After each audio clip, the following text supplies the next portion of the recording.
Hey, it's Crusoe, and just kind of giving like a quick little update on what is going on and where we're at, and kind of what the expectations are going forward. First of all, I want to acknowledge my sponsor. My sponsor is bananas. Bananas are good for you. The lots of potassium, some sugar in you. They're a great sponsor. They take care of us and provide us all the things that we need. So anyway, so we've been off trail for, probably a little less than a week, and Night Train and I both are super stir crazy.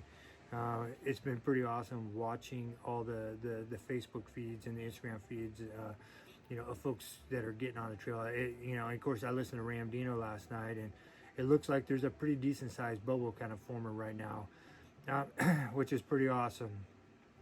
Knowing that around the corner, the beginning of March, is a huge bubble that is going to form with about 40 plus people a day coming on trail every single day. So, I mean, very quickly things are going to stack up. So, to think that Night Train and I just want to hang out is definitely not it could be further from the truth. So, we're pretty excited to get back out there, get ahead of the big bubble that's getting ready to form and kind of get moving. A little bit of an update on Night Train. I talked to him on the phone today.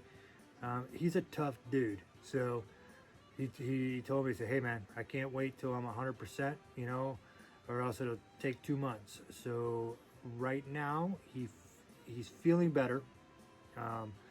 And he has a doctor's appointment coming up on Friday. And if all goes well and he can get maybe a sort of kind of a little bit of a thumbs up from the doc, we're back on trail 3 March. I'll pick him up. I'll meet him kind of halfway on the 2nd of March.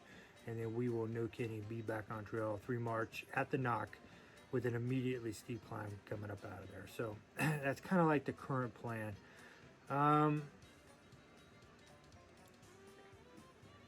Kind of looking forward, it's going to be a little bit challenging that first week or 2 weeks back on trail because he's still going to be healing. It's amazing, like quicksand says, you go home and after about a week, your legs kind of, your trail legs that you kind of been working on kind of drops off and you almost have to start all over again. So we'll be back to kind of that. We'll dial the mileage back down and then kind of, figure things out as we go forward and kind of play it by ear, knowing that, we still have the Smokies to tackle, which is pretty much right away. But from what I've been seeing, it looks like the Smokies is a mud mess, and it's clear, and you'll be able to stomp your way through it. So that's kind of what we're looking at.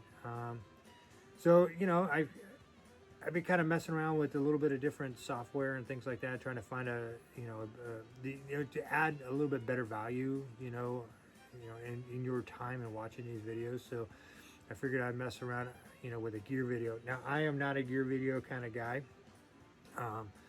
I think I personally like to watch gear videos from post hikes because I think there's more value to those.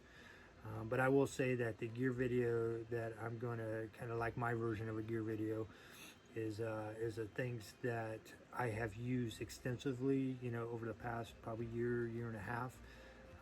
I am going to go back out with my hammock. I'm solving a couple problems. I got a hold of Autumn Light. She makes hammocks, but she also does a bunch of accessory things and some frustrating things that I kind of been dealing with. One is on my ridge line for my tarp, the prusik knots that you slide back for. They're such a pain in the neck. So I got a hold of Autumn Light, and she has these Nama claws kind of thing that help to attach your ridge line to. So I'm excited to get a hold of that. I'm also going to give a whirl. She has the continuous loops with a loop within a loop to help with beckett knots. So to try to go a little bit minus the hardware. I'm not a gram weenie per se, but if I can make small adjustments in weight, to drive the weight down, I will try it and see what happens, But I also have, straps with some Dutch beetle buckles on them, ready as a quick standby.